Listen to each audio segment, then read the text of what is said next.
It's now been 102 days of this Hollywood actors on strike, but there is hope on the horizon again. Negotiators for SAG-AFTRA and Hollywood studios and streamers are supposed to begin negotiations tomorrow. That includes executives like Disney's Bob Iger. Recent talks fell apart, as you know, with SAG suspending negotiations just a couple of weeks ago.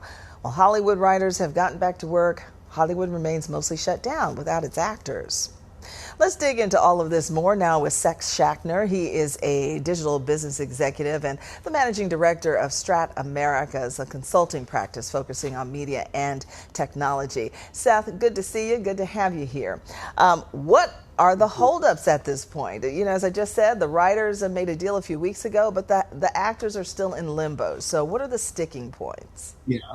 Yeah, there's a really, really big one that's sticking out there that I think is impeding, much of the progress, and it's all about what's called a subscriber minimum, basically. So when these parties like the studios and streaming services negotiate deals, they kind of do it on a wholesale basis. So if you're say Paramount licensing into Netflix, or another studio going into Hulu, whatever it might be, you're not typically dealing with kind of one-off concerns, basically. And so I think what's happening here is that the Actors Guild, if you will, is kind of conflating two different types of royalties that normally don't kind of get involved with each other and when these deals are negotiated. So they're asking for a minimum off the top, if you will. I think it's 57 cents per subscriber.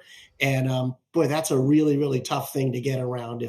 If I was at one of the studios, that's typically a real no-no in terms of the way they negotiate things. So that's what it's all about. Oh boy, well, we're more than 100 days into this strike, as you know. How optimistic are you that tomorrow's talks could bring good news finally?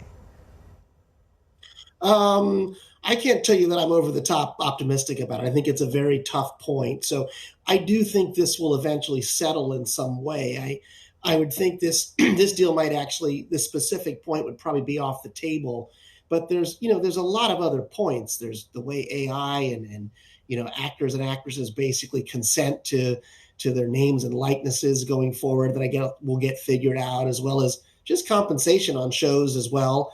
And so I do think this will get resolved over time, but we're actually getting pretty close to the end of the year now. We're almost at November, so I think we're probably going to see this kicked into the next year in terms of production starting up again. So I'm not going to tell you I'm too optimistic unless this big point gets resolved. Yeah, and actors are getting, anxious. They need to feed themselves and they need to feed their families. How concerned should the union be about actors crossing the picket lines?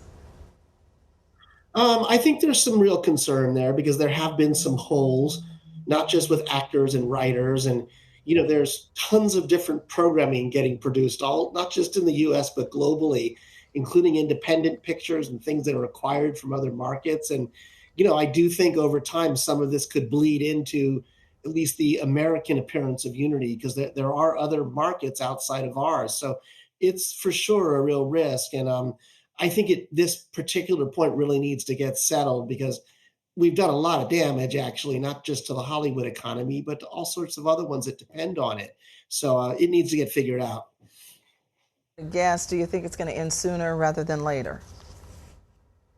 My guess is 2024 at this point, when we'll Wow. start to see some tangible effects. It might get figured out in terms of the lawyers and the deal points and papering it before the year is over. But I think for the rubber to hit the road, you're probably looking at next year now at this point. Wow, 2024. We heard it right here from Seth Schachtner. Thank you so much for your time. I'm sure we'll be speaking again. Yeah.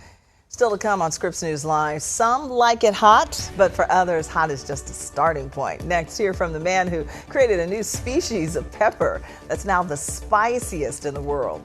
And we want to remind you to follow us at Scripps News on X, Instagram, Facebook, TikTok, and Threads. We'll be right back.